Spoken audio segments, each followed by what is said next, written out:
Hello, my name is Glyn Watson. I'm almost 33 years old. I'm 5'7". My left foot is smaller than my right. I'm a man. I'm Welsh, I'm white.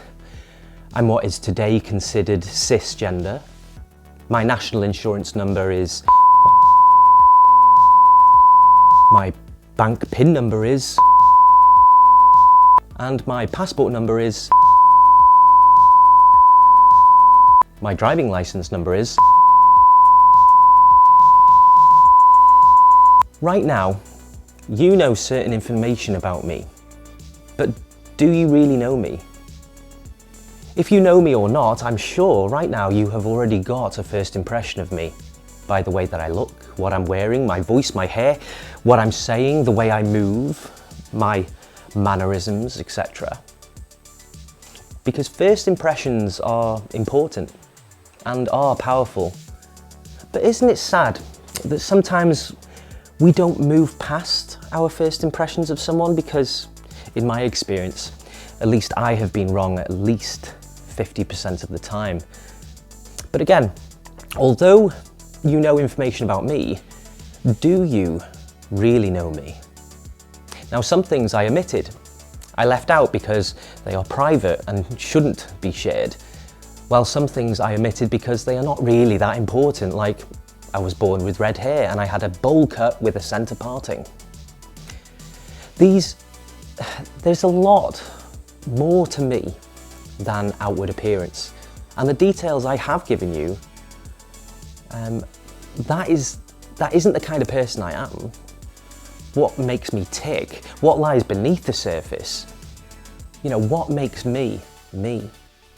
And if you were to ask yourself, if the tables were turned and you told me the same things I told you, would I really know you? We are all a bizarre and unique mix of attitudes, personality, passions, beliefs and values. We all have a sense of what is right and wrong, good and bad. These things shape our characters and personality, the way we operate, view, cope, manage our behaviour and relate to others in the world. Imagine if I were to identify you by only the skin colour, your sexual orientation, your nationality, your sex, your gender, your religious affiliation. Are you not more than these things?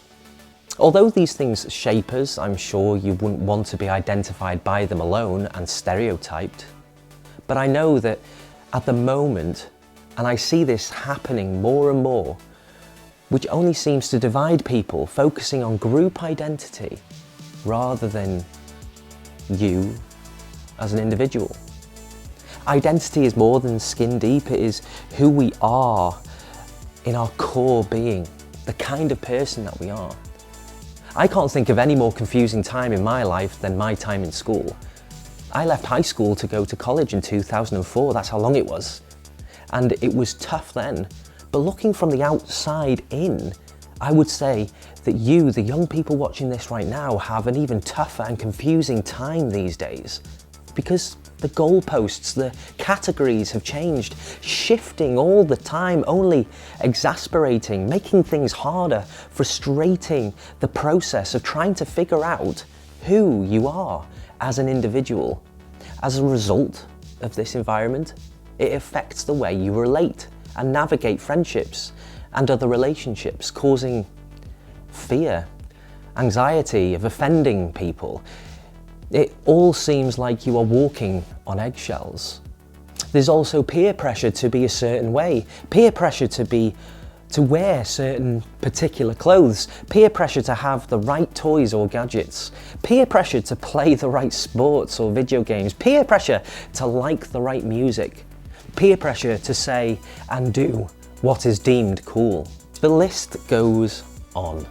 All of this, I think, leads to confusion and often internal conflict, because in this environment, you have to be it's an incredibly difficult job of trying to figure out who exactly you are, or ask yourself the question, who am I really? Ask yourself, because it's during this time, these ages of 0 to 21, is where our core identity is shaped.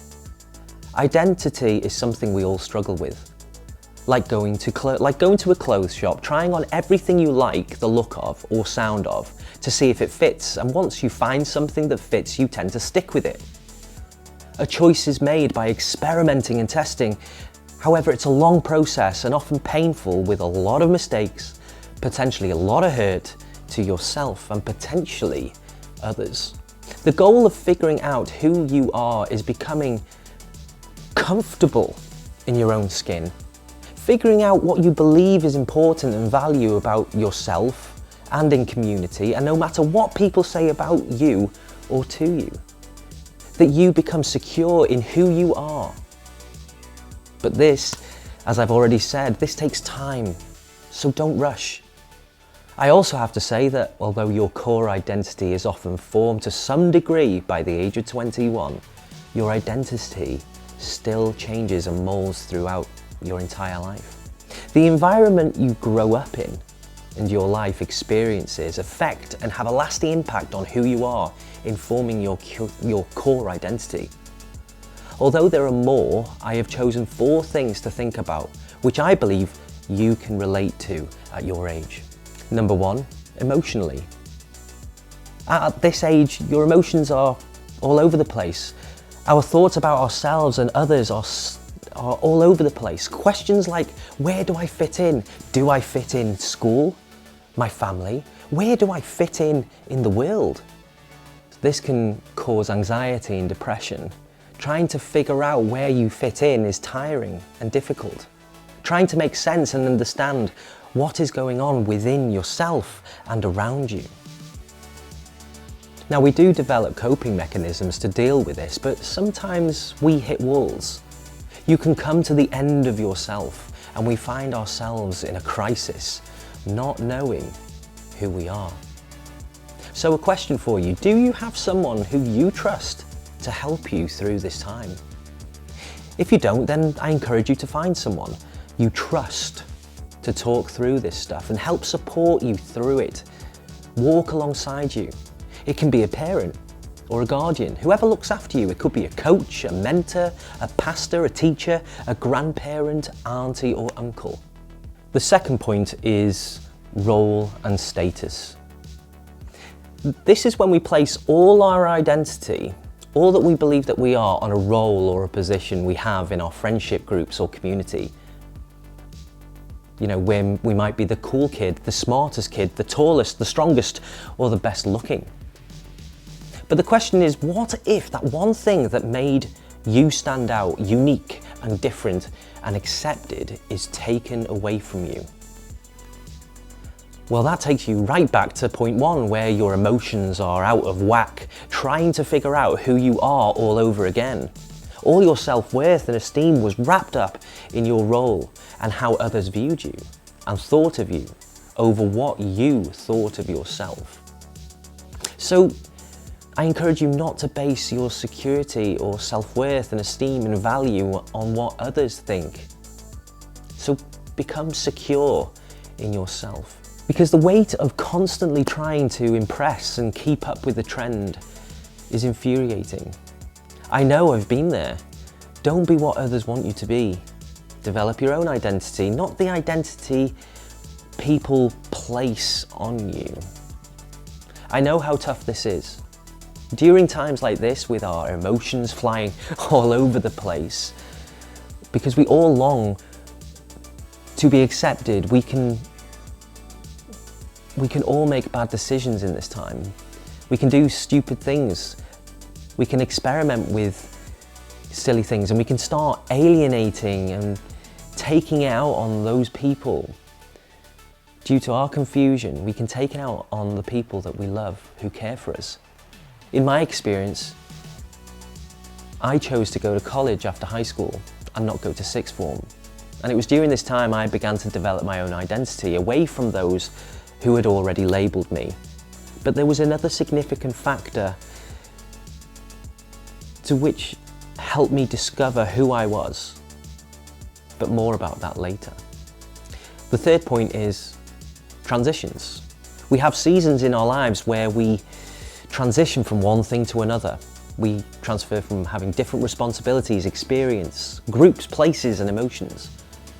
We transition from primary school to high school, from a small fishbowl to a slightly larger fishbowl, from high school to college, a small fishbowl to a larger fishbowl, from college to university, an even larger fishbowl, and then from university into industry, into the world, a large fishbowl into the ocean. Throughout life there are transitions like puberty, moving out from your parents' house for the first time, or guardian's house. It could be your first job, coping with the demands, the responsibilities and pressures.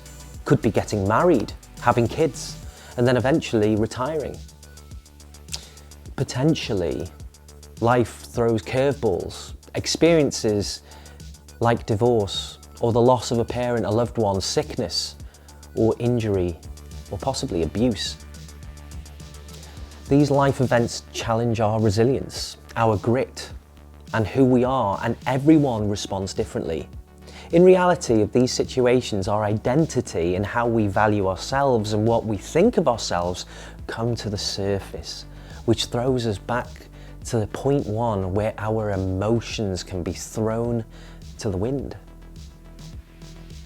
Change is unsettling. The world, though, is constantly changing, and so if there is one thing we should aim for and be secure in, is our identity. That regardless of what's going on around us, that you are still valuable. Point 4, a lack of direction. Questions like, what am I going to be in the future? What direction should I take? An illustration here is, when I go out for a meal, I prefer restaurants with small menus. Not small in terms of the paper size, but the number of options available. The more options you have, the harder it is for you to choose only one. You are conflicted between, do I have this or that? But what about this? Oh, I do like the sound of that one though. Choice is incredibly uncomfortable and difficult thing to navigate. Our choices have consequences which can be either positive and negative. So the question for you in terms of your identity is, what choices are you going to make? What kind of person do you want to be? Do you want to be kind? Do you want to be compassionate, a loving person, faithful, loyal, responsible or helpful? Or all of them? If you were to write a list of positive on one side and negative on the other, characteristics that is, and took some time to see how you could become the positives, how would you go about becoming that person? Now this leads me to point 5, I think, and that's addictions. Now I don't mean addictions to drugs, alcohol, smoking, although these things people do. They do them as a coping strategy to deal with life's difficulty. Self-harm could even be included in here. But this is an unfortunate choice made because these things have a great negative effect on your long-term health and only serve as a short-term escape and numbing of the pain. This is another reason why you need someone to walk with you through this time. But what I really mean by addictions is addictive behaviours like chasing the next big thing to give you worth, trolling online, criticising people and becoming cynical, even considering yourself a victim of the world, thinking that no matter what I do, the world seems to be against me. Now this is not only paralysing to your progress, it's addictive. The addictive reasoning and sometimes excuse to not try new things. Because of your self-worth and esteem, you always compare yourself to others. You think and say things like, if only I was like them, him, her. If only I could do this better or be as good as that person as they are. If only I looked a certain way. Identity revolves around your view and value of yourself. We all need people to support and encourage and enable you, but also correct you using wisdom on how to reach your potential both skillfully, but as a person and your character. Guiding you in the way that would lead you to reach your potential. But you also must choose this. It isn't something you can run from. Now earlier I said that something massively significant happened to me, and it happened to happen between my GCSEs and moving to college. I was chasing and trying to build an identity for myself. I was trying to earn acceptance and value from others. But that is when I was given a new identity. An identity that I could rest and relax in. An identity of freedom from peer pressure and performance. I was accepted for who I was fully and encouraged to pursue the person I was designed to be. Regardless of what others thought and said, I found an unshakable security and comfort in the knowledge and the love, care and value I experienced. And that identity was that I'm a child of God. And nothing and no one can say or do anything to take that away from me. What He says and thinks about me is far more important than what anyone else says or thinks about me, or what even I say about myself. Next week we'll be looking at the identity of being a child of God. So now we're going to listen and sing No Longer Slaves by Hessler, and I encourage you to really focus on the words and use it as a prayer.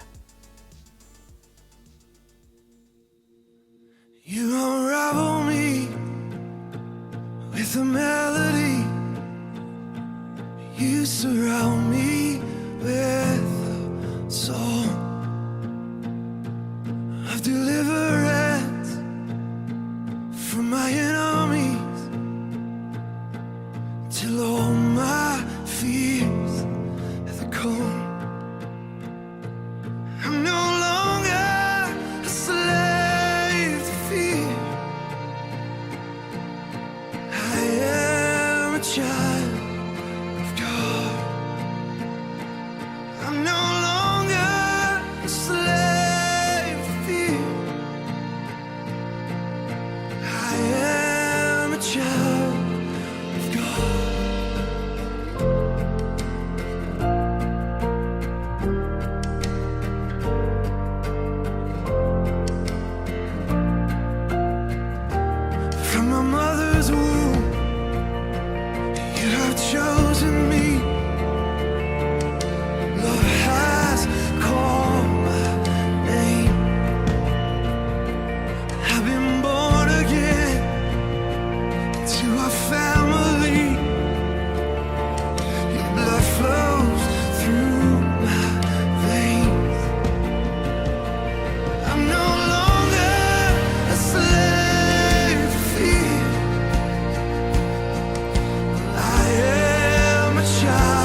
'Cause I'm no longer